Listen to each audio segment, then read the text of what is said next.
आणि आता बातमी आहे नाशिकमधून।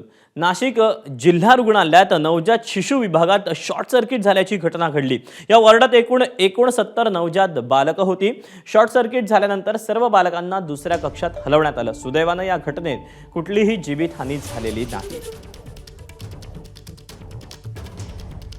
नाशिकच्या जिल्हा रुग्णालयामध्ये जे नवजात बाळांचं अतिदक्षता विभाग आहे त्या ठिकाणी शॉर्ट सर्किट झालं होतं। हाच तो विभाग आहे। आपण जर बघितलं तर या विभागामध्ये हे शॉर्ट सर्किट झालं होतं। नेमकं कशामुळे हे शॉर्ट सर्किट झाले त्याची माहिती अद्याप समजू शकली नाहीये। आपण जर बघितलं तर हे नवजात बाळांचा अतिदक्षता विभाग आहे आणि या ठिकाणी जवळपास 69 जे आहे ते नवजात बाळांवर उपचार सुरू होते आणि या कनेक्शनमध्ये जे आहे ते शॉर्ट सर्किट झालं होतं आणि त्यानंतर जिल्हा रुग्णालयाच्या प्रशासनाला ही संपूर्ण घटना लक्षात आली आणि त्यानंतर त्यांनी तात्काळ या मुलांना सुरक्षित स्थळी दाखल करण्यासाठी जे आहे ते संपूर्ण प्रयत्न केल्याचं पाहायला मिळते। आपण जर बघितलं तर या ठिकाणाहून आता जे नवजात शिशु आहेत त्यांना सुरक्षित स्थळी जे आहे ते दाखल केलं जात आहे। नेमकं काय घडलं होतं, काय झालं होतं? आम्ही खालच्या वॉर्डला होतो।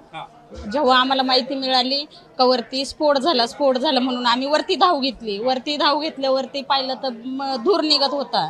आमचे बाळ आतमध्ये होते पण मग डॉक्टरांनी त्यांच्या पद्धतीने सुरक्षित सर्व बाळांना व्यवस्थित बाहेर काढलं। या बाळांची आता प्रकृती नेमकी कशी आहे, त्यांना कुठे चांगली आहे? आपण बघतो या ठिकाणी आता जे संपूर्ण नवजात शिशु आहेत त्यांच्यावर आता उपचार सुरू आहेत। आपण जर बघितलं तर या ठिकाणी या संपूर्ण बाळांना आता हलवण्यात आलेलं आहे। आपण जर बघितलं तर एका सुरक्षित वॉर्डमध्ये त्यांच्यावर आता जे ते उपचार सुरू आहेत। मातांच्या ताब्यात या बाळांना देण्याची प्रक्रिया आता सुरू आहे। एकूणच या ठिकाणी कोणतीही जे ती घटना घडली नसली तरी देखील मात्र जिल्हा प्रशासनाच्या या संपूर्ण घटनेमुळे एकच खळबळ उडाल्याचं पाहायला मिळते। जिल्हा रुग्णालयाच्या प्रशासनाकडून देखील या ठिकाणी या बाळांवर आता सुरक्षित स्थळी हलवण्याची प्रक्रिया सुरू असल्याचं एकंदरीत आपल्याला पाहायला मिळतंय। कॅमेरामन किरण कटरेसह शुभम बोडके, एबीपी माझा, नाशिक। एबीपी माझा, उघडा डोळे बघा नीट।